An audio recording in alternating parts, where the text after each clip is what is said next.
அந்த ஓநாய்களை கண்டு பயந்து போகாமல் எதிர்த்து போகக்கூடிய சக்தி உனக்கு தேவை.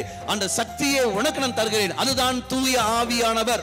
அங்க இருக்கிற தீமைகளை கண்டு ஓடுவதற்காக அல்ல, மாறாக மனிதனை அன்பு செய்து கொண்டு அவனையும் மீட்டு கொண்டு வர வேண்டும்.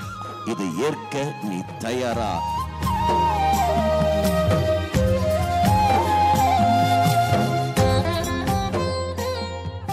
மக்களே, இந்த நற்செய்தி வாசகம் எடுத்து படிங்கள். மத்தேயு நற்செய்தி 10ஆம் அதிகாரம். மத்தேயு நற்செய்தி 10ஆம் அதிகாரம் 16 முதலுள்ள திருவாக்கியங்கள்.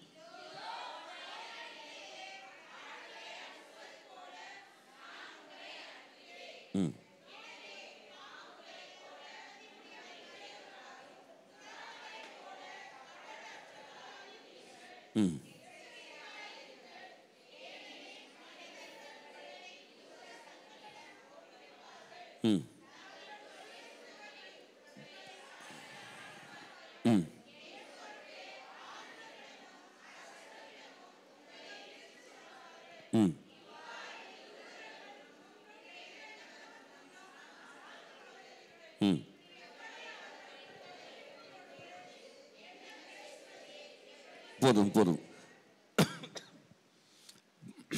படிங்கள். 16வது நம்ம அது மட்டும் நேரத்துக்கு தகுந்த மாதிரி நம்ம பார்ப்போம். 16, 17, 18, 16வது மட்டும் படிங்கள். இது ஓநாய்களுக்கிடையே ஆடுகளை அனுப்புவது போல நான் உங்களை அனுப்புகின்றேன். அடுத்தது, எனவே பாம்புகளை போல முன்மதி உடையவராகவும் புறாக்களை போல நீங்கள் இருங்கள். இந்த வாசகத்தை பல தடவை நாம் கேட்டும் இருக்கின்றோம், பல தடவை நாம் தியானித்தும் இருக்கின்றோம். நமக்கு எல்லோருக்கும் தெரியும். ஆலயங்களிலும் பல பங்குகளிலும் சரி, பல பிரசங்கங்களும் இதை பற்றி நாம் கேட்டிருக்கின்றோம். திருச்சபை நமக்கு எவ்வாறு அவர் கற்றுத்தருகிறது, நாம் எவ்வாறு இந்த சூழலுக்கு ஏற்றபடி எவ்வாறு நாம் புரிந்து கொள்வோம் இன்னும் பார்க்கின்றோம். என்னவென்று, இது ஓநாய்களுக்கிடையே செம்மறி ஆடுகளை அனுப்புவது போல நான் உங்களை அனுப்புகின்றேன். நான் உங்களை அனுப்புகிறேன் என்றால் இந்த நான் என்கிறது யாரு? பிதாவாய தெய்வம். உங்களை அனுப்புகிறேன் என்றால் நம்மை அனுப்புகின்றார். மக்களே, தெய்வம் உன்னையும் என்னையும் அனுப்புகின்றார்.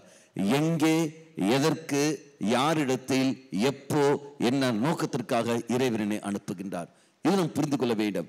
அப்போ எதற்காக தெய்வம் என்னை அனுப்புகின்றார், யாரிடத்தில் என்னை அனுப்புகின்றார், இதை பற்றி நான் போகிறேனா, போய்விட்டேனா, அல்ல போய்கொண்டு இருக்கின்றேனா, அல்ல மாட்டேன், நான் போக மாட்டேன் என்று சொன்னா, இதுக்கெல்லாம் இந்த ஆயத்திர கேள்விக்கான பதில் நம்முடைய வாழ்க்கையில் உண்டு.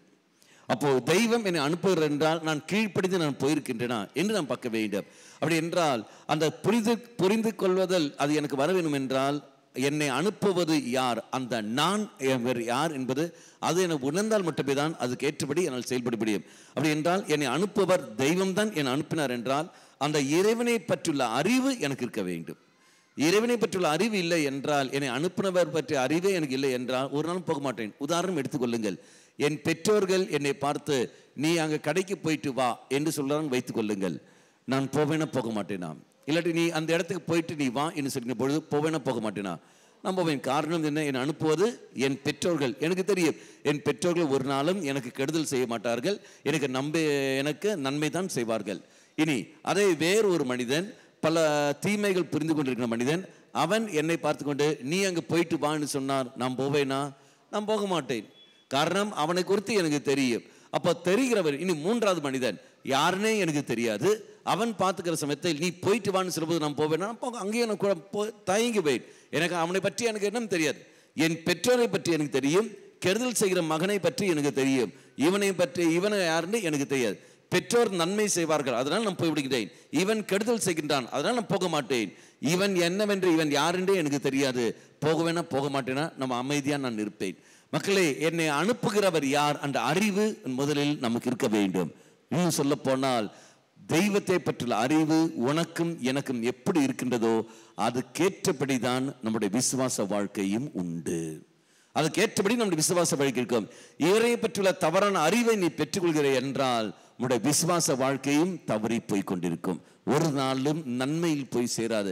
தெய்வம் துன்பம் தருவார், தெய்வம் நோய்களை தருவார், தெய்வம் எனக்கு காயப்படுத்துவார், இறைவன் தான் இதுக்கெல்லாம் காரணங்கள், இதோ என் வாழ்க்கையில் இப்போ காரணம் இவன் தான், எனக்கு வேலை இல்லாமல் இருக்க காரணம் தெய்வம் தான், இது பாவத்தினோட விளைவுதான், இறைவன் தான் என்னை இப்படி செய்தார், இது 1008 காரணங்கள் இப்படி நாம் சொல்லிக்கொண்டு இறைவனை பற்றிய தவறான கருத்துக்களும் வைத்துக்கொண்டு நாம் செயல்படுகின்ற பொழுது ஒரு நாளும் தெய்வ அனுபவம் நமக்கு அங்கே கிடைக்காது, ஒரு நாளும் கிடைக்காது. அப்போ என்னை அனுப்பவர் யார்? இறைவன். அப்போ அந்த இறைவனை பற்றி அறிவு இருக்க வேண்டும் என்றால் முதலில் நாம் போன ஒரு அடிஸ்தானமான ஒரு இறை வார்த்தை எடுத்தாலே போதும். நமக்கு எல்லோருக்கும் தெரிந்த இந்த இறை வார்த்தை எடுத்து படியுங்கள். எரேமியா புஸ்தகம் 1ஆம் அதிகாரம் 5ஆம் வாக்கியம். நமக்கு எல்லோருக்கும் தெரியும். எரேமியா புஸ்தகம் 1ஆம் அதிகாரம் 5ஆம் வாக்கியம். தாய் வயிற்றில் உன்னை நான் உருவாகும் முன்பே அறிந்திருந்தேன். அவர் தாய் வயிற்றில் உருவாகும் முன்பே என்னை அறிந்திருப்பவர் யாரு? என் தெய்வம். நான் இன்னும் உருவாகவில்லை, தாய் வயிற்றில் நான் உருவாக்க முன்னாடியே என்னை அறிந்திருப்பவர் என் தெய்வம். நான் ஆணாக இருப்பேனா பெண்ணாக இருப்பேனா, நான் எவ்வளவு நாள் உயிரோடு இருப்பேன், எந்த ஊரில் இருப்பேன், யார் எனக்கு என்ன வாழ்க்கை, இல்லற வாழ்க்கையா துறவற வாழ்க்கையா, அல்லது எத்தனை நாளுக்கு நான் உயிரோடு இருப்பேன், அப்படி திருமணம் ஆகுமா ஆகாதா, என் கணவன் யாரு மனைவி யாரு, இதெல்லாம் அறிந்திருப்பவர் யாரு? என் தெய்வம். கிளியர். அப்ப தாயின் வயிற்றில் உருவாகும் முன்பே உன்னை நான் அறிந்திருந்தேன். அடுத்த வார்த்தை, நீ பிறக்கும் முன்பே உன்னை நான் திருநிலைப்படுத்தி விட்டேன். அப்ப பிறக்கும் முன்பே என்னை திருநிலைப்படுத்தி விட்டார் என்றால் நான் இந்த உலகத்தில் எப்போ நான் பிறப்பேன், அப்படி பிறந்த எத்தனை நாள் வாழ்வேன், எங்கு நான் வாழ்வேன், என்ன செய்து கொண்டிருப்பேன், என்னுடைய பணி என்ன என்பது அத்தனையும் தெய்வம் அங்க வரையறுத்திருக்கின்றார், திட்டமிட்டிருக்கின்றார். கிளியர். அதுதான் வாசிக்கிறோம். நம்ம எல்லோரும் தெரியும் இல்லையா? எரேமியா புஸ்தகம் 29ஆம் அதிகாரம் 11ஆம் வாக்கியம்.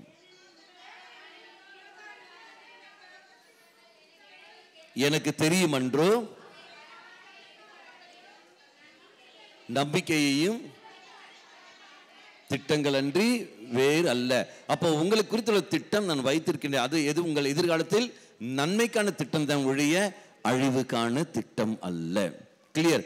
அப்ப என்னை குறித்துள்ள திட்டம், நான் தாயிற்கு கருவில் உருவாகும் முன்பே என்னை குறித்த ஒரு திட்டம் இறைவன் வைத்திருக்கின்றார். அந்த திட்டத்தை அறிந்து நான் புரிந்து நான் செயல்பட வேண்டும் என்றால் யாரை தேடி வந்தால் எனக்கு கிடைக்கும்?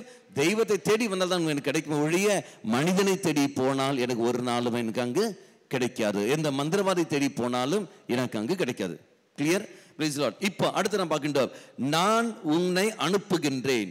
அப்போ அப்பேற்பட்ட நான் என்கிற தெய்வம், அந்த இறைவனை பெற்ற அறிவு எனக்கு இருக்கிற சமயத்தில் எனக்கு நன்மை மட்டுமே செய்கிற தெய்வம், என்னை குறித்துள்ள திட்டம் ஏற்கனவே வைத்திருக்கிற தெய்வம். அந்த திட்டத்தின்படியே அவர் என்னை பெயர் சொல்லி அவர் அழைத்திருக்கின்றார். பெயர் சொல்லி அழைத்து கொண்டு என்னை அவர் அனுப்புகின்றார். அப்ப பெயர் சொல்லி அழைத்து என்னை அனுப்புகிறார் என்றால் இறைவன் தான் என்னை அனுப்புகிறார் என்ற உணர்வு எனக்கு இங்கு இருக்க வேண்டும். தெய்வம் என்னை அனுப்பவில்லை என்ற உணர்வு எனக்கு இல்லை என்றால் எனக்கு என்னால் எதுவும் பணி செய்ய முடியாது. இப்ப நான் குருத்துவ வாழ்க்கையில் நான் இருக்கின்றேன், துறவற வாழ்க்கையில் நான் எடுத்திருக்கின்றேன். இறைவன் தான் எனக்கு இந்த பணியை தந்தார் என்ற உணர்வு எனக்கு இருந்தால் மட்டுமே தான் என்னுடைய பணியில் எனக்கு அங்கு கிருபையும் என்னுடைய பணியில் எனக்கு ஆத்ம திருப்தி ஏற்படும். இல்லற வாழ்க்கை நான் வந்திருக்கிறேன் என்றால் இறைவன் தான் எனக்கு இந்த திருமண வாழ்ப்பை தந்திருக்கின்றார். இறைவன் தான் எனக்கு இந்த ஒரு கணவன், இந்த மனைவி, இந்த பிள்ளைகள் தந்திருக்கின்றார். அப்ப இறைவனை மையப்படுத்தி நான் வாழ்கிற சமயத்தில் ஒரு நாளும் எனக்கு வேதனையோ காயங்களோ ஏற்படாது. மாறாக என்னுடைய இல்லற வாழ்க்கையில் எனக்கு அங்கு திருப்தி ஏற்படும், அங்கு சந்தோஷம் ஏற்படும். எனக்கு குழந்தை பிறந்தாலும் பிறக்கவிட்டாலும், எனக்கு திருமணம் ஆனாலும் ஆகவிட்டாலும் தெய்வம் தான் என்னை இந்த உலகத்தில் கொண்டு வந்திருக்கின்றார். என்னை கொண்டு வந்த தெய்வம் ஒரு அர்த்தத்தோடு தான் என்னை கொண்டு வந்திருக்கின்றார். நிச்சயமாக அது என்னவென்று நான் கண்டுபிடித்து அதுக்கேற்ற போக வேண்டும் என்றால் அவர் இணைந்து நான் செயல்பட வேண்டும். அதுதான் திருப்பலி. இதை நாம் பார்க்கின்றோம். அப்ப என்னை அழைக்கிறவர் தெய்வம். இனி இரண்டாவது நாம் பார்க்கின்றோம், அந்த தெய்வம் நான் உன்னை அனுப்புகின்றேன். என்னை அனுப்புகின்றார். எங்கே என்னை அனுப்புகின்றார்? சாதாரண மக்களிடத்தில். நான் வாசிச்சோம் இல்லையா, ஓநாய்கள் மத்தியில் செம்ம ஆடு நான் உன்னை அனுப்புகின்றேன். அப்ப ஓநாய்கள் மத்தியில் நான் அனுப்புகிறேன். அந்த ஓநாய்கள் என்ற அர்த்தம் என்ன? திருச்சபை சொல்ற அர்த்தம் என்ன? ஓநாய் ஆடுகள் என்ன செய்யும்? கடித்து குதிரை. அப்படி என்றால் ஓநாயின்னு சொல்லும்போது சமுதாயத்தில் இருக்கிற அர்த்தம் என்ன? சமுதாயத்தில் தீமைகள், தீய சக்திகள், தீய கருத்துக்கள். அப்போ இந்த மனிதர்கள், அப்போ மனிதனை கெடுக்கின்ற, மனிதர்களுடைய சுபாவத்துக்கு எதிராக செயல்பட்டு கொண்டிருக்கின்ற, மனித நேயத்துக்கு எதிராக, மனித மாண்புக்கு எதிராக, மனிதத்துக்கு எதிராக செயல்பட்டு கொண்டிருக்கின்ற அந்த பேர்பட்ட மக்களிடத்தில் தான் உன்னை நான் அனுப்புகின்றேன். அப்போ உன்னை நான் அனுப்புகின்றேன், நான் தான் உன்னை அனுப்புகிறேன், நீ போ. நாம் பார்க்கிறோம் இல்ல, பிதாவாய தெய்வம் இங்க இயேசுவை அனுப்புகின்றார். நான் வாசிக்கிறோம், நம்ம எல்லோரும் தெரியும். 3ஆம் அதிகாரம் 16ஆம் வாக்கியம். எங்க? யோவான் நற்செய்தி படிங்கள். தான் ஒரே மகன் மீது நம்பிக்கை கொள்ளும் எவரும் அழியாமல் நிலைவாழ்வு பெறும் பொருட்டு அந்த மகனை அளிக்கும் அளவுக்கு கடவுள் அன்பு கூர்ந்தார். அப்ப பிதாவாய தெய்வம் இயேசு கிறிஸ்துவை இந்த உலகத்துக்கு அனுப்புகின்றார். எதற்காக? மீட்பு. அப்ப அனுப்புவதற்கு ஒரு நோக்கம் உண்டு. அப்ப இயேசு கிறிஸ்து உலகத்தில் வருவதற்கு ஒரு நோக்கம் உண்டு. மனிதர்கள் மீட்பு பெற வேண்டும். மீட்பை பெறுவதற்காகத்தான் அனுப்புகின்றார். அதே இயேசு சீடர்களை அனுப்புகின்றார். தெரியும் இல்லையா? மத்தேயு நற்செய்தி 28 அதிகாரம் 18, 19, 20.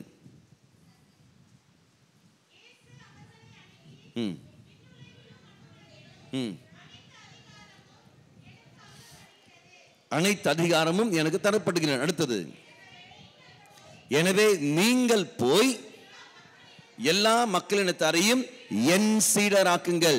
எல்லா மக்களினத்தாரையும் அவன் சீடராக்குன்னு சொல்லவில்லை. எல்லா மக்களிடத்தில் அவனிடத்தில் கொண்டு போய் சொல்லவில்லை, என் சீடராக்கு. அப்படி என்றால் நீயும் நானும் யாருடைய சீடனாக இருக்க வேண்டும்?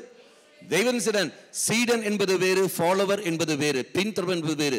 சீடன் என்றால் கீழ்ப்படுத்து நடக்கிறவன், ஃபாலோவர் என்றால் போகிறவன், ஃபேன்ஸ் என்றால் இருக்கிறவர்கள். நாம் ஃபேன்ஸ். இயேசுக்கு ஃபேனாக இருக்க தேவையில்லை. இயேசுக்கு ரசிகர்கள் தேவையில்லை, ரசிகர்கள் தேவையில்லை. இயேசு பின்னாடி நீ போக தேவையில்லை. இயேசுவின் சீடனாக இரு, அப்போஸ்தலனாக இரு. இதை நீ நானும் பார்க்க வேண்டும். அப்போஸ்தலர்களும் சீடர்களும் வித்தியாசம். அப்போஸ்தலர்கள் சொல்ற சமயத்தில் தெய்வம் சொல்வதன் செய்வார்கள், ஆனால் அவனுக்கு அந்த உரிமை என்பதில்லை. அவர் என்ன சொல்றாரோ அதை கேட்டுப்படி செய்வார்கள். இதான் அப்போஸ்தலர் பணிகள். அப்படி என்றால் நீயும் நானும் அப்போஸ்தலன் பணியாக இருக்க வேண்டும், இயேசுவின் சீடனாக இருக்க வேண்டும். அவர் சொல்வதை நாம் செய்ய வேண்டும். அப்படி என்றால் நீங்கள் அனைவரும் போயிட்டு என் சீடர் ஆக்குங்கள். உன் கணவனை என் சீடனாக்கு, உன் மனைவியை நான் எங்க அனுப்புறனோ அவனை அவளை அந்த மக்களை என் சீடர் ஆக்குங்கள். கிளியர்? இனி அடுத்த வார்த்தை, தந்தை மகன் தூய ஆவியின் பெயரால் அவர்களுக்கு திருமுழுக்கு கொடுங்கள். அப்படின்னு அர்த்தம்? போய் சாமியாரெல்லாம் போய் முக்கிய எடுக்கணுமா? அப்படின்னு திருமுழுக்கு கொடுங்கள் என்ன அர்த்தம்? நீங்க போய் ஞானஸ்தானம் கொடுப்பீங்களோ?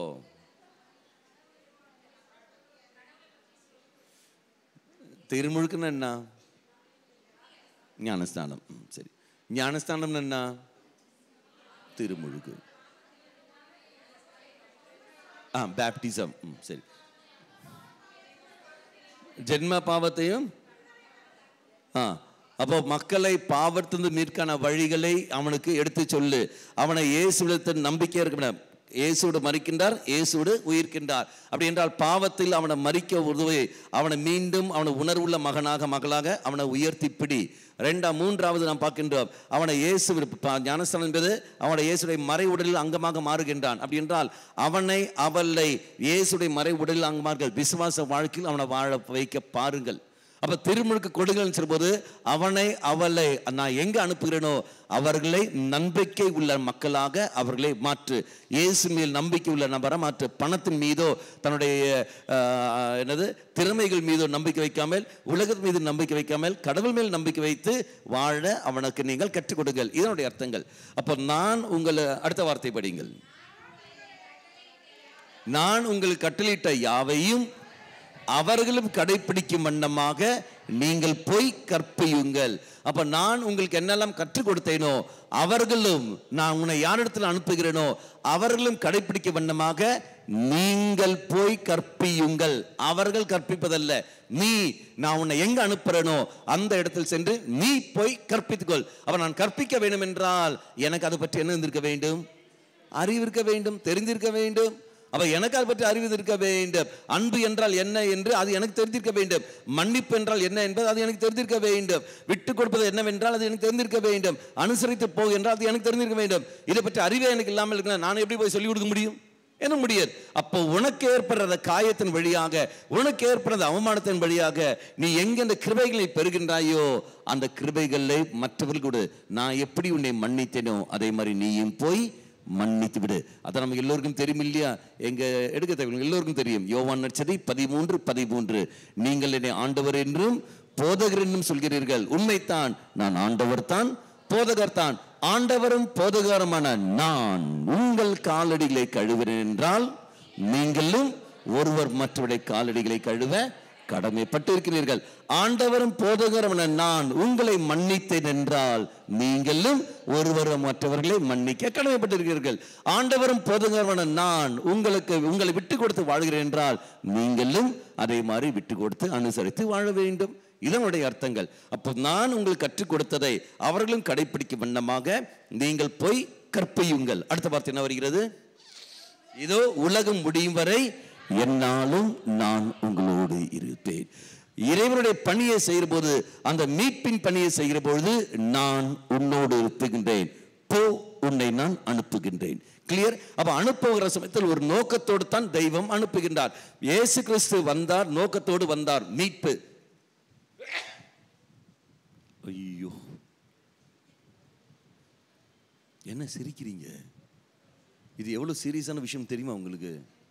இவ்வளவு அசால்ட்டா இருக்கிறீங்க. அப்படி இல்லை. ஒரு குருவானவருக்கு பிரசங்கம் சமயத்தில் இந்த தும்மல் எல்லாம் வரக்கூடாது. தெரியாதா உங்களுக்கு? உண்மையிலே தெரியாதா? தெய்வமே, உண்மையிலே இல்லம்மா, வரக்கூடாதுமா. அப்படி வந்துச்சுன்னா அவர் கூடிய சீக்கிரம் பாப்பரசரா மாறிடுவாரு.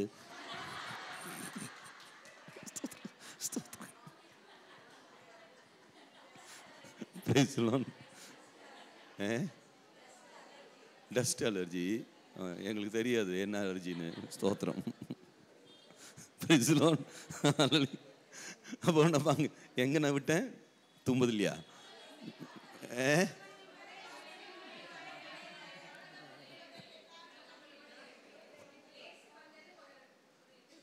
உள்ளது நான் மறந்துட்டேனே.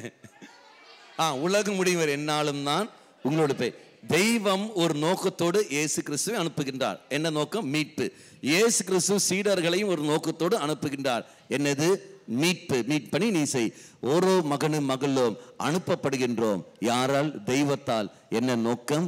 மீட்பு. ஒரே நோக்கம்தான், மீட்பு. ஆனால் தானே இறைவன் கேட்கிற கேள்வி, யாரே நான் அனுப்புவேன்? என் மக்களின் விடுதலைக்காக யாரே நான் அனுப்புவேன்? மீண்டும் படிங்கள், ஆறுதல் கூறுங்கள் என்று இறைவன் கேட்கிறாரு. எங்க? எசையா புஸ்தகம் 40 அதிகாரம் 1 வாக்கியம். எசையா புஸ்தகம் 40 அதிகாரம் 1 வாக்கியம். ஆறுதல் கூறுங்கள், என் மக்களுக்கு கனிவான வார்த்தை கூறுங்கள். யாரும் இல்லை ஆறுதல் சொல்வதற்கு என் மக்களுக்கு. அங்கே யாரும் இல்லை. இதோ நோய்வாய்ப்பட்டு இருக்கிறார்கள், அடி வாங்கி இருக்கிறார்கள், காயத்தோடு இருக்கிறார்கள். அவர்கள் ஆறுதல் சொல்ல ஒருத்தரும் அங்கு இல்லை. யார் போவார்? என் மக்களை விடுவிக்க யார் அங்கு கடந்து செல்வார்? ஒருத்தரும் அங்கு இல்லை. ஏசாயா தெய்வம் பார்த்தார். எடா நீ போவியடான்னு பார்க்கிற சமயத்தில் நானும் போக மாட்டேன் என்று எடுக்கிற சமயத்தில் அதே ஏசாயாவுக்கு தெய்வம் சொல்ல வார்த்தை நமக்கு எல்லோருக்கும் தெரியும் இல்லையா? ஏசாயா புஸ்தகம் 6 அதிகாரம் படிங்கள், 5 முதல் எழுத்துருவாக்குங்கள். அப்போது நான் ஐயோ நான் அழிந்தேன். அடுத்தது, ஏனெனில்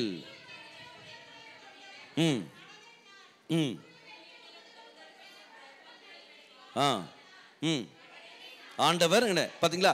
அசுத்த உதடு கொண்ட மனிதன் நான், அசுத்த உதடு கொண்ட மனிதர்கள் மத்தியில் வாழ்பவன் நான். அப்பேற்பட்ட எனக்கு தெய்வம் தன்னையே வெளிப்படுத்துகிறார்கள். மக்களே, நீங்கள் நானும் தகுதி இல்லை. தெய்வம் அனுப்புகிற சமயத்தில் நான் யார், எப்பேற்பட்டவன், எப்பேற்பட்டவள், என்னால் இந்த பணி செய்ய முடியுமா முடியாதா என்பதை அறிந்து கொண்டு தான், தெரிந்து கொண்டு தான் அந்த தெய்வம் என்ன செய்கின்றார்? ஒரு பணிக்கு அனுப்புகின்றார். அதான் பார்க்கின்றோம். இயேசுவை சொந்த மகனை அனுப்புகின்றார். நீ போ என்று அவர் அனுப்புகின்றார். சீடர்களை அவர் அனுப்புகின்றார். நீங்கள் போங்கள் என்று அனுப்புகின்றார். பொங்கல் போடுற சமயத்தில் தெய்வம் சும்மா வரவில்லை, இது துணையாளரை அவர் அனுப்புகின்றார்.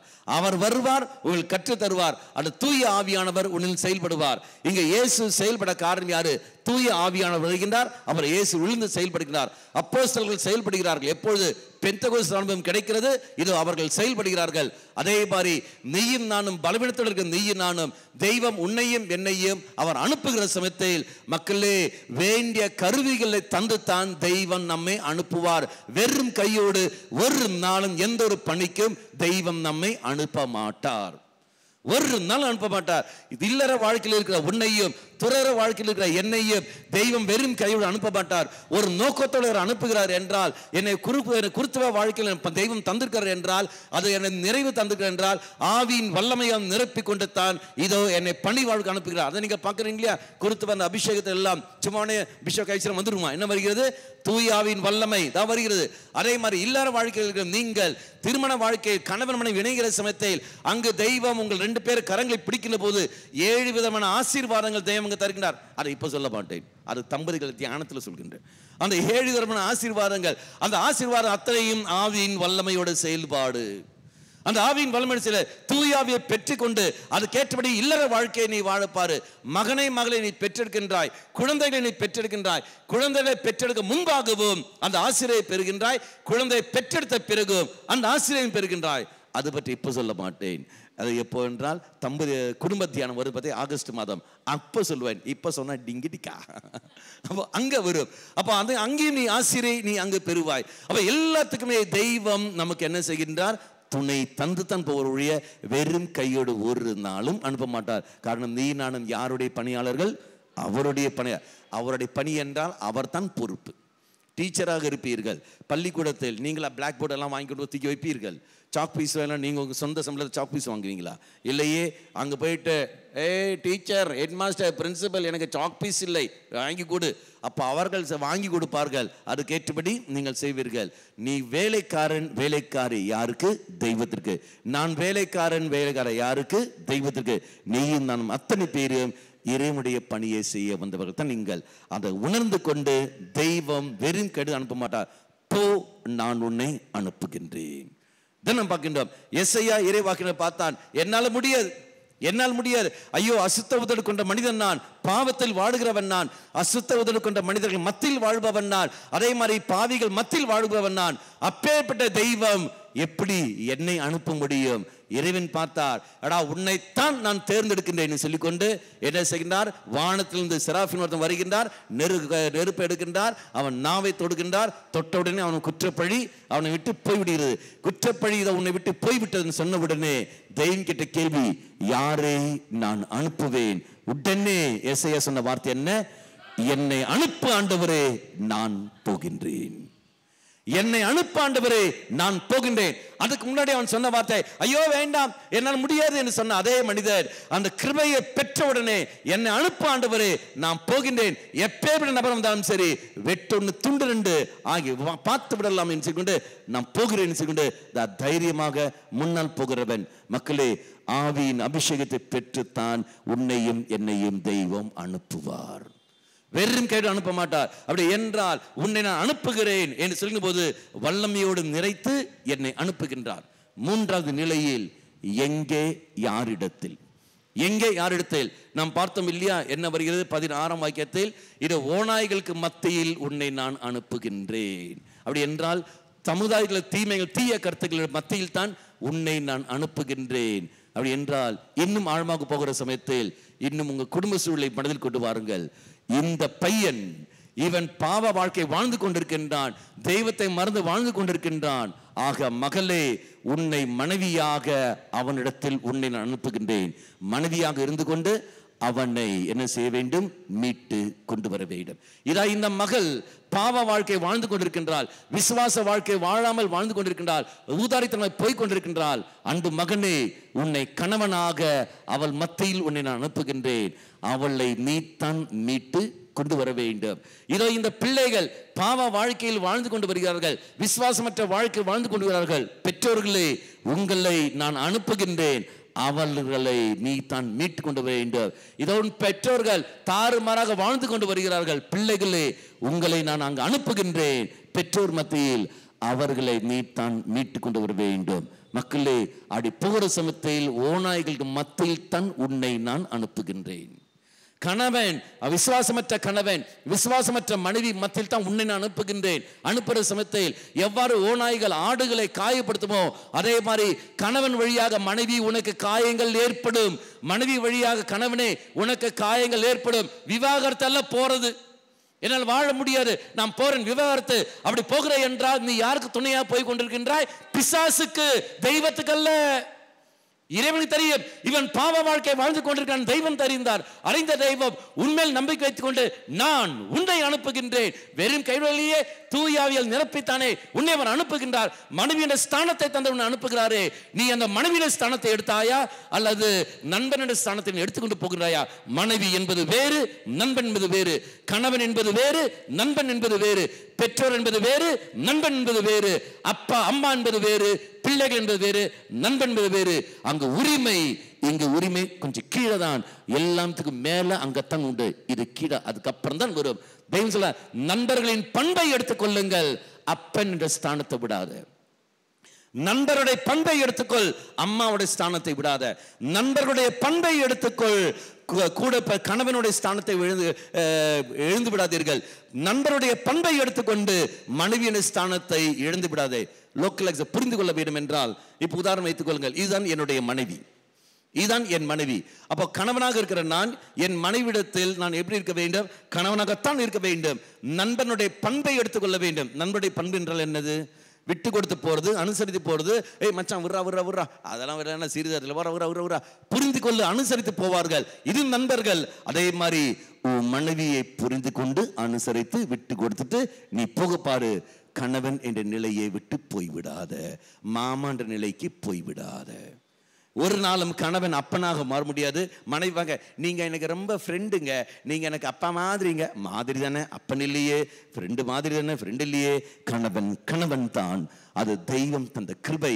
அந்த அறிவு உனக்கு இருக்க வேண்டும் என்றால் தெய்வத்தோடு நீ இணைந்திருக்க வேண்டும். மாறாக இல்ல இல்ல இல்ல நான் போய் கொண்டிருக்கிறேன் என்றால் மக்களை உலகம் பலதும் சொல்லிக் கொண்டு இருக்கும். உலகம் பலதும் சொல்லிக் கொண்டிருக்கும். அந்த உலகத்தின் மேல் அல்ல நம்பிக்கை, இறைவன் மேல் நம்பிக்கை வைத்து வாழ்கிற சமயத்தில் அப்போ தெரியும் என்னவென்று. ஆனால் தான் வார்த்தை கூறிய நமக்கு எல்லாம் தெரியும் இல்லையா? யோவான் நற்செய்தி 16ஆம் அதிகாரத்தில் அங்க நான் வாசிக்கிறோமே 7-8 உள்ள திருவாக்கியங்கள். பாவம் பற்றி உலகம் கொண்ட கருத்து தவறானது, ஏனெனில் அவர்கள் என் மீது நம்பிக்கை கொள்ளவில்லை. அப்ப பாவம் பற்றி உலகம் கொண்ட கருத்து தவறானது. தெய்வம் வைத்துள்ள கருத்தும் உலகம் வைத்துள்ள கருத்தும் தவறானது. அப்ப பாவம் பற்றி உலகம் கொண்ட கருத்து தவறானது. காரணம் என்ன? என் மேல் நம்பிக்கை இல்லை. அப்ப இயேசுவில் நம்பிக்கை இல்லாமல் வாழ்வதுதான் பாவம் ஒழிய மற்றபடி எதுவும் கிடையாது. அப்ப நான் புரிந்து கொண்டு செயல்பட வேண்டும். என்னை அனுப்புகிறார். இந்த கணவன் மத்தியில், இந்த மனைவி மத்தியில், ஓநாய்களாக இருக்கின்ற இவர்கள் மத்தியில் என்னை அனுப்புகிற சமயத்தில் இறைவன் சொல்ற வார்த்தை, ஆடுகளை புறாக்களை போல நீ எப்படி இருக்க வேண்டும்? கபடற்ற நிலையில் நீ வாழ வேண்டும். அதே மாதிரி பாவத்தில் நீ வாழ வேண்டும் என்று ஒரு நாளும் இறைவன் சொன்னதில்லை. பயந்து போய் என்று இறைவன் சொன்னதில்லை. நீயும் அந்த ஓநாய்கள் மத்தியில் போகிற சமயத்தில் அதே மாதிரி தான் நீ வாழ வேண்டும் சொன்னதில்லை. என் கணவனை நான் புரிந்து கொள்கின்றேன், பரவாயில்லை, என்னங்க வீட்டுக்குள்ளே உட்காந்து குடிங்க, பிரச்சனை இல்லை, வீட்டுக்குள்ளே உட்காந்து குடிங்க. அவனை குடிகாரன் மாத்தினது யாரு? நீதான். இப்ப நான் கணவன், இது என் மனைவி, நான் பார்க்கின்றேன் குடித்து கொண்டு, என்னங்க வெளியே போய் குடிக்கிறீங்க, எனக்கு அசிங்கமா இருக்குங்க, அதனால வீட்டுக்குள்ளே உட்காந்து குடிங்க. ஓ சந்தோஷம், கொண்டா ஊத்தி குடிடு, நாங்க டங்கு நல்லா குடிச்சிட. அப்புறம் முடிச்சு சொல்ல விட மொடா குடிக்காரனா இருக்கான் சாமி, குடிச்சுக்கிட்டே இருக்கான் சாமி வீட்டில். அவனை அனுமதிச்சது யாரு? நீ தானே. மனைவிங்கிற ஸ்தானம் இருக்குல்ல, 8 ஒரு அடி அவனை. ஏன்டா குடிக்கிறேன்னு உனக்கு உரிமை இருக்குல்ல, அதான் ஈக்குவல் தானே, ஆணும் ஈக்குவல் பெண்ணும் ஈக்குவல் தானே, அது நாங்கள் 2 பேரும் ஈக்குவல் தானே, வாடா நம்ம 2 பேரும் சேர்ந்து குடிக்கலாம். அது சொல்லவில்லை தெய்வம். தெய்வம் சொல்லவில்லை, கை நீர் அடிக்கவும் சொல்லவில்லை. புரிந்து கொண்டு அனுசரித்து போதான் சொன்னார் ஒழிய கூட சேர்ந்த குடி அதுக்கப்புறம் நான் விட்டு கொடுக்கிறேன் என்று சொல்லவில்லை. அதுக்கு ஏற்றபடி உன் மனநிலைக்கு ஏற்றபடி உன் சூழலுக்கு ஏற்றபடி உலகம் தருகின்ற வழி என்பது வேறு, தெய்வம் தருகின்ற வழி என்பது வேறு. அந்த இறைவனை தேடி போகிற சமயத்தில் அந்த இறைவன் தருவார் நீ என்ன செய்ய வேண்டும், எப்படி செய்ய வேண்டும் என்று. அங்க நீ போ. நீ அட்வைஸ் கேட்கறதெல்லாம் எங்க? உன் மாமா கிட்ட, தாத்தா கிட்ட, பாட்டி கிட்ட அட்வைஸ் வருமா? அவனே ஒரு குடிகாரன். குடிகாரங்கிட்ட போயிட்டு நீ என்ன அட்வைஸ் கேட்க முடியும்? அவனும் அதே தான் கூடுவார்கள் ஒழிய வேண்டாம் என்று சொல்வார்களா? இல்லையே. அப்படி என்றால் நீ எங்கு நீ போகிறாய் என்று பாருங்கள். அவ ஓநாய்களுக்கு மத்தியில் அனுப்புகிற சமயத்தில் நீ எப்படி இருக்க வேண்டும்? புறாக்களை போல கபடத்தினில் தான் நீ வாழ வேண்டும் ஒழிய அதே பாவம் செய்து நீ வாழ வேண்டும் என்று ஒரு நாளும் தெய்வம் அங்கு சொன்னதே இல்லை. அப்ப மக்களே, குடும்பத்தில் நீ எப்படி வாழ்கிறாய் என்று பார். குடும்பத்தில் நீ எப்படி பிள்ளைகளுக்கு ஜால்ரா அடித்துக் கொண்டு நீ வாழ்ந்து கொண்டிருக்கிறேன் என்றால், ஐயோ இது என் பையன், என் பையனுக்கு எதிராக போக மாட்டேன், என் பிள்ளைக்கு எதிராக போக மாட்டேன், அவன் விசுவாச வாழ்க்கைக்கு எதிராக போய் கொண்டிருக்கின்றான், அப்பன் நீ என்ன செய்து கொண்டிருக்கிறப்பா? என் பையனுடைய ஆசையை நான் நிறைவேற்றுகிறேன், என் மகளுடைய ஆசையை நான் நிறைவேற்றுகிறேன். பெற்றோர்களே, உன் பிள்ளைகளுடைய ஆசையை நிறைவேற்றுவதற்காக அல்ல தெய்வம் உனக்கு பிள்ளைகளை தந்திருப்பது. மாறாக பிதாவாய தெய்வத்துடைய விருப்பத்தை நிறைவேற்ற வேண்டும். அந்த நிறைவேற்ற வக்கு இல்லை என்றால் எப்பேற்பட்ட பெற்றோர் நீ இருக்கிறாய் என்று பார். போய் காலில் விழுந்து மன்னிப்பு கேள். தெய்வமே, என்னை மன்னித்து விடு, எங்கோ நான் தவறு செய்திருக்கின்றேன், என்னை மன்னித்து விடு என்று நீ மன்னிப்பு கேட்க வேண்டுமா ஒழிய நான் அப்படித்தான் இருப்பேன் இப்படித்தான் இருப்பேன் என்றான் போ. கடைசியில் நஷ்டம் யாருக்கு? உனக்குத்தான். பெற்றோர்கள் ஒரு நாளும் பிள்ளையுடைய விருப்பம் அல்ல, அதே மாதிரி பிள்ளைகளும் ஒரு நாளும் பெற்றோருடைய விருப்பத்தை அல்ல. மாறாக நீயும் நானும் யாருடைய விருப்பத்தை நிறைவேற்ற வேண்டும்? தெய்வத்துடைய விருப்பத்தை நிறைவேற்ற வேண்டும். இறைவன் என்னை நோக்கத்தோடு அனுப்புகின்றார். அந்த நோக்கம் என்பது அவனை அவளை மீட்பதற்காக ஒழிய அவனை அவளை பாவத்துக்கு துணை செய்வதற்காக அல்ல. ஆனால் நீ என்ன செய்து கொண்டிருக்கிறாய் என்று பார். உன்னுடைய பேச்சு வழியாக, உன்னுடைய செயல்பாடு வழியாக உன் பிள்ளைகளுக்கு, உன் கணவனுக்கு, உன் மனைவிக்கு உன் பெற்றோருடைய விருப்பத்தை நிறைவேற்றுவதன் வழியாக தெய்வத்துடைய விருப்பத்தை நிறைவேற்றிருக்கின்றாயா அல்லது அவருடைய விருப்பத்தை நிறைவேற்றுகின்றாயா? கடைசியில் காயங்கள் யாருக்கு? உனக்கு. கடைசி வேதனை யாருக்கு? உனக்கு. கடைசியில் என் பையனை விட்டு போய்விட்டான், என் பிள்ளை என்னை விட்டு போய்விட்டது, பெற்றோர்கள் எங்களை மறந்து விட்டார்கள், எங்களை யாரும் அன்பு செய்வதில்லைன்னு. ஆமா, உன்னை அன்பு செய்யணும்னு நிர்பந்தம் இருக்கா? உன்னை அன்பு செய்வது என்பதாக கட்டாயம் தான் இருக்கா? இல்லையே. உன்னை யாரு ஏமாற சொன்னது? ஆண்டவர் உன்னை ஏமாற சொன்னாரா? இல்லையே. நீ தான் ஏமாந்து இருக்கின்றாய். அன்பு மக்களே, நீயும் நானும் தெய்வத்தை தான் பார்க்க விடும் ஒழிய இங்கல்ல. அங்க பார்வை அங்கு செலுத்தி இங்க நாம் வாழ்கிற சமயத்தில் ஒரு நாளும் நம்முடைய வாழ்க்கையில் தோல்வியோ காயங்களோ ஏற்படாது. லோக்கல் நமக்கு எல்லாம் தெரியும் இல்லையா? என்னது, ஒரு டம்ளர் அது ஃபுல்லா தண்ணி இருக்குன்னு வைத்துக் கொள்ளுங்கள். மறுபடியும் தண்ணி ஊற்ற வேண்டும் என என்ன செய்ய வேண்டும்? இதை நான் தண்ணி கொட்ட வேண்டும். கொட்டணும். இந்த கிளாஸ் காலியான பிறகுதான் அதில் ஊற்ற முடியும். மறுபடியும் அதிலே ஊற்றி கொண்டாலும் போக முடியுமா? போகாது. அதே மாதிரி தான் நான் நிறைவில் இருக்கிற சமயத்தில் தெய்வீக அன்பினால் நான் நிறைந்திருக்கிற பொழுது, தெய்வீக அன்பினால் நிறைந்திருக்கிற சமயத்தில் உன்னுடைய அன்பு எனக்கு அங்கு வேண்டும் என்று அவசியம் இல்லை. நீ தந்தாலும் தள்ள எனக்கு ஒரு பிரச்சனை இல்லை. நான் தான் நிறைவில் இருக்கிறேன், தெய்வத்தின் அன்பில் நான் இருக்கின்றேன். ஆனால் அதில் ஒரு சொட்டுக்கு இடம் இருக்கின்ற வைத்துக் கொள்ளுங்கள், ஏங்கிக் கொண்டிருப்பேன். காரணம் என்ன? அந்த ஒரு சொட்டு விஷமாக இருந்தது என்றால் ஒட்டுமொத்த தண்ணியும் காலியாகும். அது மாதிரி அந்த ஒரு சொட்டு போலும் இடம் இல்லாமல் முழுமையாக கொடுக்க. ஆனால் தான் தெய்வம் சொன்ன வார்த்தை, கட்டளைகள் என்னவென்று, முழு இதயத்தோடு, முழு ஆற்றலோடு, முழுமையாக என்னை நீ அன்பு செய்ய வேண்டும். குறைவாக, பாதியாகவோ, முக்காலாகவோ அல்ல, முழுமையாக நீ கொடுக்க வேண்டும். முழுமையாக நீ தெய்வத்துக்கு கொடுத்தால் மட்டும்தான் மக்களே கணவனை உன்னால் அன்பு செய்ய முடியும். முழுமையாக நீ தெய்வத்துக்கு கொடுத்தால் மட்டும்தான் மனைவியை உன்னால் அன்பு செய்ய முடியும். முழுமையாக தெய்வத்துக்கு கொடுத்தால் மட்டுமே தான் முடியும். இன்று முழுமை நீ கொடுத்திருக்கின்றாயா? இல்லையே. அங்கு குறைவு இருக்கின்ற காரணத்தினால்தான் இன்று வேதனைகளிலும் அவமானங்களிலும் காயங்களிலும் இறை சன்னதியில் மன்னிப்பு கேட்டுக்கொள். முழுமையாக உன்னை நான் அனுப்புகிறேன் என்றால் இறைவனுக்கு தெரியும். இதோ அனுப்புகிறேன் என்று சொல்லும்போது உன்னை அங்கத்தான் அனுப்புகின்றேன், அந்த ஓநாய்களுக்கு மத்தியில் தான் உன்னை அனுப்புகின்றேன். அப்போ உனக்கு என்ன தேவை? ஆயுதங்கள் தேவை. அந்த ஓநாய்கள் உன்னை வந்து கடிக்கும், அந்த ஓநாய்கள் உன்னை வந்து தொந்தரவு செய்யும், அந்த ஓநாய்கள் உனக்கு எதிராக செயல்படும். அவ செயல்படுற சமயத்தில் உனக்கு எதிர்க்கக்கூடிய சக்தி உனக்கு தேவை. எதிர்க்கக்கூடிய சக்தி உனக்கு தேவை. அந்த ஓநாய்களை கண்டு பயந்து போகாமல் எதிர்த்து போகக்கூடிய சக்தி உனக்கு தேவை. அந்த சக்தியை உனக்கு நான் தருகிறேன். அதுதான் தூய ஆவியானவர். அவை உலகத்தில் தெய்வம் என்னை கணவனாக, மனைவியாக, இல்லற வாழ்க்கையில் அனுப்புகிறார் என்றால், இந்த சமுதாயத்தில், இந்த ஏரியாவில், இந்த குடும்பத்தை என்னை தெய்வம் அனுப்புகிறார் என்றால் அங்கு இருக்கிற தீமைகளை கண்டு ஓடுவதற்காக அல்ல, மாறாக மனிதனை அன்பு செய்து கொண்டு அவனுக்கு தீமை எதிர்த்து போராடி கொண்டு என் தெய்வத்தை அங்கு நிரூபிப்பதற்காக தான் ஒழிய காயப்படுத்துவதற்கு, அவமானப்படுத்துவதற்கு அவனையும் மீட்டு கொண்டு வர வேண்டும். அப்படி வருகிற சமயத்தில் ஒருவேளை எனக்கும் சிலுவை அடையாளம், சிலுவை மரணம் வரும். இதை ஏற்க நீ தயாரா இருந்தால் மட்டும்தான் அந்த மீட்பு. இல்லை என்றால் மீட்பில்லை. அதுதான் மக்களை வார்த்தை நமக்கு எல்லோருக்கும் தெரியும் இல்லையா? மத்தேயு நற்செய்தி 10ஆம் அதிகாரம் 37ஆம் வாக்கியம். இல்ல 34 படிங்கள், 34 படிங்க.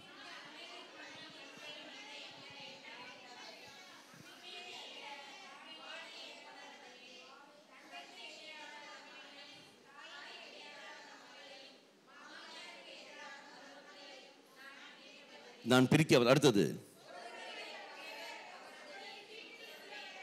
வீட்டில் உள்ளவரே ஆவர். அடுத்தது பாத்தீங்களா? என்னை விட தன் தந்தையிடமோ தாயிடமோ மிகுந்த அன்பு கொண்டுள்ளோர் என்னுடையோர் என கருதப்பட தகுதியற்றோர். என்னை விட உன் தாயையோ, என்னை விட உன் தந்தையையோ, என்னை விட நீ உன் கணவனையும் மனைவியோ எவனை நீ அன்பு செய்தாலும் நீ எனக்கு உரியவன் என்பது அங்கு உனக்கு சொல்ல முடியாது. நீ எனக்கு உரியவன் அல்ல, எனக்கு உரியவனும் அல்ல. கிளியர்? அடுத்த வார்த்தை, மகளிடமோ என்னுடையோர் என கருதப்பட தகுதியற்றோர். இனி அடுத்த வார்த்தை, தன் சிலுவையை சுமக்காமல் என்னை பின் செல்பவர்கள். அப்ப தம் சிலுவையை சுமந்து என்னை பின் செல்ல வேண்டும். சிலுவை வைத்து விட்டு வா என்று தெய்வம் சொல்லவில்லை. சிலுவையை சுமந்து கொண்டு வா. அதான் மகளே, சுமை சுமந்து சோர்ந்திருப்போரே எல்லோரும். அதுக்கப்புறம் என்ன வருகிறது? நான் உனக்கு இளைப்பாறல் தருகிறேன். எங்கேயாவது சொன்னாரா? அந்த சுமைகளை எனக்கு குர்ரான்னு எங்கேயாவது சொல்லியிருக்கா? தொடர்ந்து படிங்கள். என்ன வருகிறது? நான் கனிவு மன தாழ்மை உடையவன். அடுத்தது, என் நுகத்தை உங்கள் மேல் ஏற்றுக்கொள்ளுங்கள். பாத்தியா, ஏற்கனவே நுகத்தோடு பாரத்தோடு வருகிற நான், தெய்வம் சொல்ற வார்த்தை என்னவென்று, அந்த பாரத்தோடு வருகிற நீ பாரத்தை இறக்குவேன்னு சொல்லவில்லை. மாறாக என் நுகத்தை நீ ஏற்றுக்கொள். ஏற்கனவே ஒரு பாரம், இதுல இன்னொரு பாரமா? அவ இன்னொரு பாரம், என் நுகம் என்பதை எடுத்துக்கொள். கத்தோலிக்க திருச்சபை சொல்லுற அர்த்தம் என்பது அந்த நுகம் என்பதல்ல, அன்பின் வெளிப்பாடு. அன்பு, தெய்வத்தை அன்பால் நீ நடந்து கொள். அப்படி தெய்வ அன்பினால் நிறைகிற சமயத்தில் உனக்கு எந்த ஒரு நுகமும் உனக்கு பாரமாக இருக்காது. அதான் என் நுகம் ஒரு நாளும் உன்னை அழுத்தாது. அப்ப சிலுவையை சுமந்து கொண்டு வா என்று சொல்லும் பொழுது, உன் கணவன் வழியாக உனக்கு கிடைக்கிற அந்த வேதனைகள், அவமானங்கள், உன் பிள்ளைகள் வழியாக, மனைவி வழியாக, இந்த சமுதாயம் வழியாக உனக்கு கிடைக்கிற அந்த வேதனைகள், அவமானங்கள், அது சிலுவை என்றால் அந்த சிலுவை எடுத்துக்கொண்டு என் பின்னாடி வா. அதை விட்டு நீ வராத. என்ன காரணங்கள்? அந்த சிலுவை சுமந்து வர்ற சமயத்தில் யார் உனக்கு அந்த சிலுவை தந்தாரோ அந்த மகன், அந்த மகள் உன் வழியாக அவன் அவள் அங்கு மீட்பு பெறுவார்கள். மீட்பின் பணியாக நீ இருக்கின்றாய். உன்னை நான் அனுப்புகின்றேன், போ அவனை மீட்டு கொண்டு வா. சிலுவை வழியாக நீ அவனை அவளை மீட்டு கொண்டு வருகின்றாய். இதான் நமக்கு. அப்புறம் சிலுவை என்பது அடுத்த வார்த்தை அப்படியே படிங்கள். தம் உயிரை காக்க விரும்பி எவரும் அதை எழுந்து விடுவர். அடுத்தது, என் பொருட்டு இழப்பவரோ அதை காத்துக்கொள்வர். அப்படி என்றால் தெய்வத்தின் பொருட்டு தான் ஒழிய கணவனை பொருட்டு மனைவியை பொருட்டு அல்ல. உன்னை யார் அவனை போட்டு போய் சாக சொன்னது? ஆண்டவர் சொன்னாரா? உன்னை வாழத்தான் அனுப்பினார ஒழிய சாக அனுப்பவில்லை. என் வாழ்க்கையில் எப்படி வந்தாலும் சரி, நான் வாழ வந்தவன், வாழ பிறந்தவன். என் வாழ்க்கையில் தற்கொலைக்கு அங்கு இடமில்லை. தற்கொலை செய்ய எனக்கு தெய்வம் அதிகாரம் தந்ததில்லை. தற்கொலை எண்ணங்கள் பிசாசுடைய எண்ணங்கள். நீ அழிவுக்கு போனவன் என்று சொல்வது பிசாசுடைய செயல். மாறாக நான் வாழ பிறந்தவன் என்று சொல்வது தெய்வத்துடைய செயல்பாடு. நம்முடைய வாழ்க்கையில் நம்ம ஒவ்வொரு நாளும் நம்மை எப்பேற்பட்ட பாவத்தில் இருந்தாலும் சரி, நீ போ, முன்னாடி போ, வாழ் என்று சொல்வது ஒரே நபர். யார் தெரியுமா? Conductors, bus conductor. அவங்க சொல்ற வார்த்தை என்ன? டேய் முன்னாடி போடா, டேய் முன்னாடி போங்கடா, முன்னாடி போங்கடா, முன்னாடி போங்கடா. என்னைக்கு பின்னாடி போன்னு சொல்றாங்களா? முன்னாடி போடா, முன்னாடி போடா, முன்னாடி வந்தாலும் முன்னாடி போடா, முன்னாடி போடா, முன்னாடி போடா, யோ முன்னாடி போய், முன்னாடி போய். அதே மாதிரி படிக்கல இருந்தா ஏறி வா, மேலே ஏறி வா, ஏறி வா, மேலே ஏறு, ஏறு, ஏறு, ஏறு. வாழ்க்கையில் இறங்கி இறங்குன்னு சொல்றதா ஒரே இல்லை. கண்டக்டர்ஸ் நல்ல புனிதமான பணி செய்கிறவர்கள். அந்த மாதிரி மக்கள் நாங்கள் இருக்கிற பிள்ளைகளை பார்த்துக்கொண்டு, பிள்ளைகளை வாழ்க்கையில் ஏறி வாருங்கள், முன்னாடி பொங்கல் என்று சொல்ல வேண்டும். எங்கேயாவது சொல்லியிருக்கிறியா? எங்க? ஒன்றும் கிடையாது. Praise the Lord. Hallelujah, hallelujah. அப்ப நம்முடைய வாழ்க்கையில் தெய்வம் என்னை அனுப்புகின்றார். அனுப்புவது எதற்காக? மீட்புக்காக. எங்க? ஓநாய்களுக்கு மத்தியில் தான் அனுப்புவதில்லை, நல்ல வாழ்க்கை மத்தியில். அப்போ என்னுடைய வாழ்க்கையானது நல்ல பெட் ஆஃப் ரோசஸ் ஆக இருக்காது. நல்ல சமூகம் சந்தோஷமாக இருக்க வேண்டிய அவசியம் கிடையாது. மாறாக அது பயங்கர வேதனையும் கற்களும் முற்களும் நிறைந்ததாக இருக்கும். அந்த கற்களும் முற்களும் இருக்கின்ற அந்த வாழ்க்கையில் தெய்வம் அங்கு கடந்து வருவார். Praise the Lord. Hallelujah, hallelujah. அப்ப பாம்பை போல விவேகத்துடனும் புறாக்கள், அடுத்தது நான் பண்ணோம், விவேகத்துடன். அப்ப ஓநாய்களுக்கு மத்தியில் உன்னை நான் அனுப்புகின்றேன். நீ எப்படி இருக்க வேண்டும்? அப்ப ஆடுகளை போல, பாம்புகளை போல முன்மதி உடையவராக. அப்படின்னா என்ன அர்த்தம்? முன்மதி அப்படின்னு அர்த்தம். அப்படி என்றால் உன் வாழ்க்கையில் போகிற வாழுகிற சமயத்தில் முன்மதியோடு முட்டாள்தனமாக செயல்படாத, உன் கணவன் குடித்து கொண்டிருக்கிறான், உன் மனைவி இப்படி இருக்கிறார்கள், உன் பிள்ளைகள் பாவ வாழ்க்கை வாழுகிறார்கள், நீ வாழ்கிற சம்மதம் இப்படி இருக்கு என்பது ஏற்கனவே உனக்கு அறிவு உண்டு. அப்படி என்றால் முன்னெச்சரிக்கையோடு செயல்பட பாரு. அப்ப தெய்வம் உனக்கு புத்தியை தந்திருக்கின்றார். எதற்காக அந்த புத்தி? பாவம் செய்வதற்காக அல்ல, மாறாக பாவத்தை தவிர்த்து அதை எதிர்த்து போராடி நீ ஜெயிப்பதற்காக தான் தெய்வம் புத்தியை தந்திருக்கின்றார். அதுதான் தூயாவின் வரங்களில் ஒரு வரம், அறிவின் வரம். தூயாவின் வரங்கள் எத்தனை? தூயாவின் வரங்கள் எத்தனை? தூயாவின் வரங்கள் எத்தனை? 9. வேற 7. 9. அடுத்தது வேற 9. நான் கேட்ட தூயாவின் வரங்கள் எத்தனை? கடைசியாக பாபா, தூயாவின் வரங்கள் எத்தனை? 7. 9 சொல்றாங்களா? இதுங்க பாப்போம். 7 சொல்றாங்களா? இதுங்க பாப்போம்.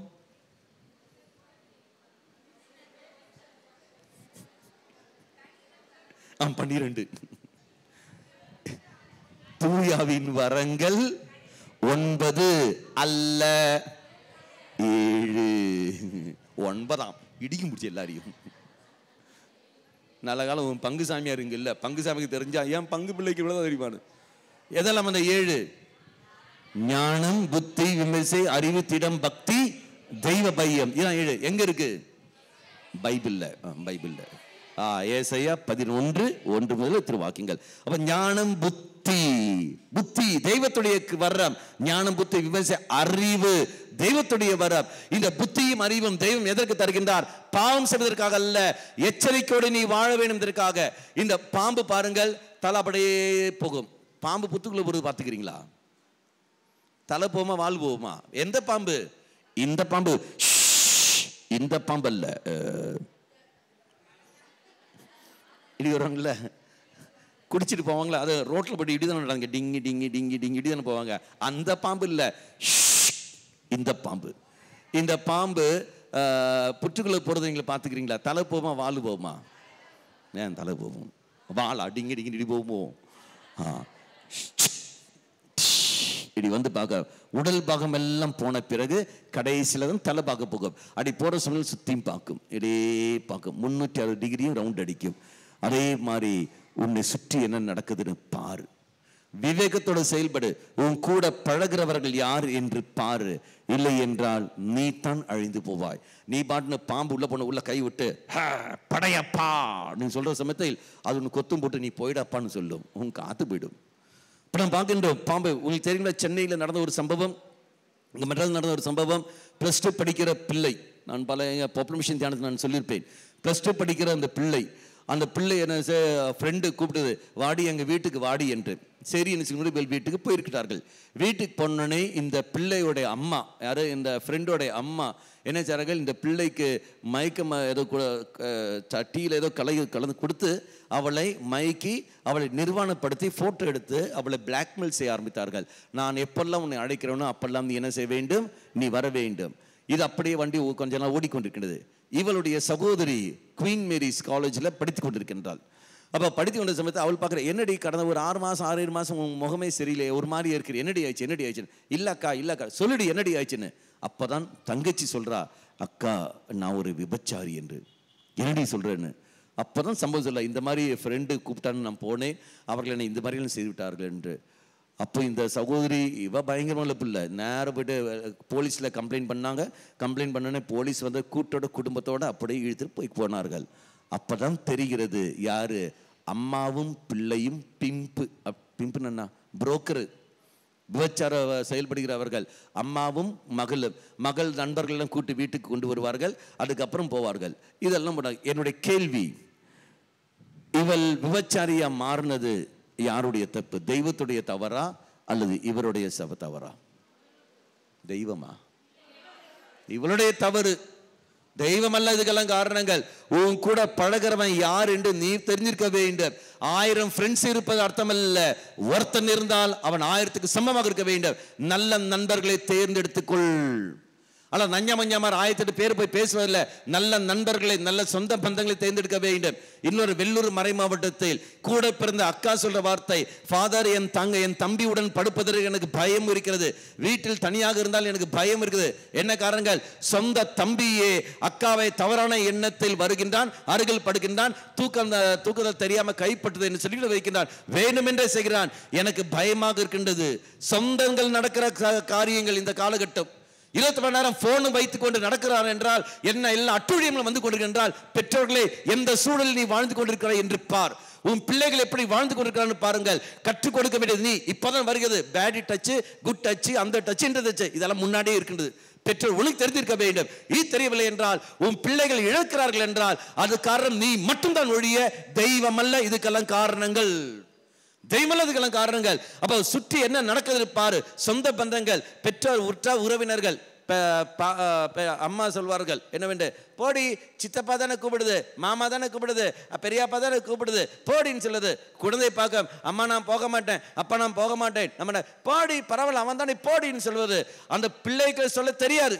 எப்படின்னு தெரியாது. கடைசியில் அந்த பிள்ளையானது உடல் ரீதியான பாதிப்பு ஏற்படுற சமயத்தில் அது காரணம் யாரு? பெற்றோர், நீதான் காரணங்கள். எத்தனை குழந்தைகள் பாதிப்புக்குள்ளா இருக்கிறார்கள். சொந்தங்கள் வழியாகவே, உற்றார் உறவினர்கள் வழியாகவே எத்தனை பிள்ளைகள் பாதிப்பு ஏற்பட்டிருக்கிறார்கள். இனி அவர்கள் மட்டும் இல்லாமல் நண்பர்கள் வழியாகவே, சமுதாயம் வழியாகவே அந்த பிள்ளைகள் பாதிப்பு உள்ளானார்கள் என்றால் அது காரணம் சமுதாயம் அல்ல, சமுதாயத்தில் வாழுகிற நீ. உன் பிள்ளைக்கு என்ன அறிவு நீ கற்றுக் கொடுத்திருக்கின்றாய்? புத்தி படிப்பெல்லாம் கொடுத்தாயே, என்ன வாழ்க்கை எப்படி வாழ வேண்டும் எச்சரிக்கை என்றால் நீ கொடுத்திருக்கின்றாயா? இல்லையே. பெற்றோர் உனக்கே அந்த உணர்வு இல்லை என்றால் பிள்ளைகள் எங்கு போவார்கள்? இங்கு எத்தனை பேர் உள்மன காயத்தோடு இருக்கிறார்கள், எத்தனை பேர் வேதனையோடு இருக்கிறார்கள். ஆண்டவர காரணங்கள் இல்லையே. ஓநாய்களுக்கு மத்தியில் தான் உன்னை நான் அனுப்புகின்றேன், நீ இந்த பாவத்துக்கு அடிமையா இருக்க வேண்டும் அல்ல. இறைவனுக்கு தெரியும் இந்த ஓநாய்கள் எல்லாம் உன் பிள்ளையை நாசமாக்கும், கணவனாகி உன்னை நாசமாக்கும். அறிந்த தெய்வம் உனக்கு ஞானத்தையும் புத்தியையும் அறிவையும் கொடையாக வரங்களாக தெய்வம் தந்தார். எங்க நாம் பெறுகின்றோம்? திருமுழுக்கு வழியாக. திருமுழுக்கு வழியாக தூயாவின் அபிஷேகத்தை பெற்ற நீயும் நானும் அந்த திருமுழுக்கு ஏற்றபடி, அந்த வரத்துக்கு ஏற்றபடி வாழ வேண்டிய நம்முடைய கடமை. போய் குடிச்சும் கும்மாளம் அடிச்சு வாழுகிற சமயத்தில் எப்படி மக்களே வரங்கள் நம்ம செயல்பட முடியும்? நீ போய் தண்ணி அடிச்சு வாழுகிற சமயத்தில் கணவனுக்கு எதிராக, மனைவிக்கு எதிராக நீ வாழுகிற போது, குடும்பத்துக்கு எதிராக நீ செயல்படுகிற போது, ஆலயத்துக்கு எதிராக, திருச்சபைக்கு எதிராக, பங்குக்கு எதிராக நீ செயல்படுகிற சமயத்தில் தூயாவின் வரம் செயல்படுமா? அல்ல, பிசாசின் வரம் தான் அங்கு செயல்படும். தீமைக்கு தலை தோங்கி நடப்ப நீ அனுமதி கொடுத்திருக்கின்றாய். தெய்வம் அல்ல இதற்கெல்லாம் காரணங்கள், தெய்வமல்ல காரணங்கள். அப்ப நான் செய்ய வேண்டிய ஒரு காரியம் என்பது என்ன? இறைவன் எனக்கு தந்திருக்கின்றார், விவேகத்துடன் செயல்பட தெய்வன் கிருபையை தந்திருக்கின்றார். பாம்பை பல முன்மதியோடு நடக்க வேண்டும் என்றால் அந்த அறிவு, இன்சைட்டோட வாட எனக்கு தேவை. அது எங்க எனக்கு கிடைக்கும்? இறை வார்த்தை வழியாக. இறை வார்த்தை படித்தால் மட்டும்தான் எனக்கு கிடைக்கும். பைபிளில் உண்டா? திருப்பாடல் 119, 130. திருப்பாடல் 119, 130.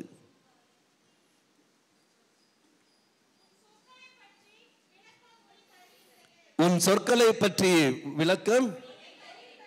அடுத்தது, அது பேழைகளுக்கு நுண்ணறிவை ஊட்டுகிறது. அடுத்தது,